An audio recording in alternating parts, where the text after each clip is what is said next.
When I was growing up in the 50s and 60s, before the U.S. Supreme Court handed down the Roe v. Wade decision, women died because they couldn't access safe and legal abortions. Somewhere between 200,000 and 1 million U.S. women were forced to undergo their own abortions under unsafe conditions each year. As many as 5,000 to 10,000 women died. Countless others suffered severe physical and psychological injury. I remember those days. We can't go back to those days. On the anniversary of Roe v. Wade, we reflect on the importance of this historic decision and its guarantee of safe and affordable abortions. This issue is one that needs to be left to women and their doctors. I support this decision, and I will fight to see that Roe stands for the next generation of women and all that follow. Today, that constitutional protection is under constant attack by politicians who have no medical education or background and who do not know the women that they're impacting, and who simultaneously are trying to slash funding to programs that help provide sex education and contraception. Today, let us stand up for our Constitution and stand up for women across America. On the 44th anniversary of Roe v. Wade, I am reminded about the importance of this historic decision. I was able to plan my own pregnancies. Without this, I may not have graduated from the University of Wisconsin. I may not have become a small business owner, and I might not have become a state representative. I am grateful for Roe v. Wade, for comprehensive health care, and for access to abortions. But when push comes to shove, it is an unjust world. When we have women who don't have access to critical medical services, to women's health services like abortion, either because of finances, because it's too hard to get somewhere to access that, it's not available where they live, or because government puts barriers in the way. Ultimately, these are decisions that should be made between a woman, her physician, and the people she chooses, not based on her financial circumstances or her position in life. We don't live in a black and white world. We live in reality.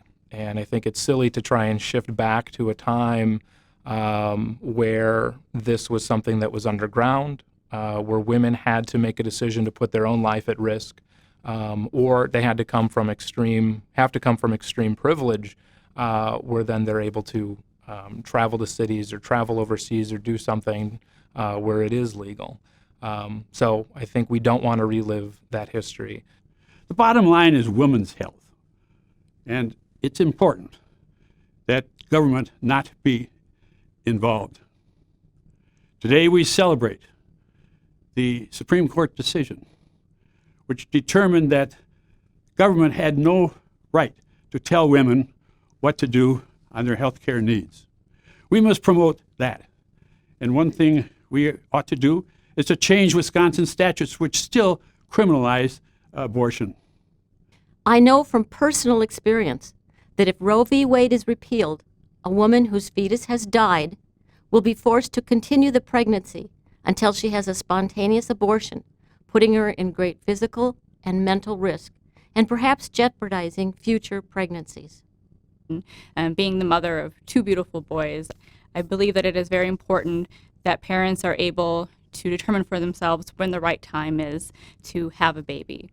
Because I know what it's like to be a single mother at 19 on welfare, struggling to work 2 jobs and going to school full-time to support your child, and that ending up in those situations with unexpected pregnancies can leave you in a very hard situation, determining whether or not you can continue to work to support the child you already have, to be able to finish school in order to make your life better and the life of the children that you already have.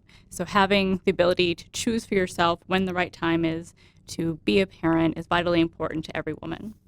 The first time I realized how important the ability to make decisions about abortion are to women was when I was in college, and there were individuals who were blockading women's health clinics.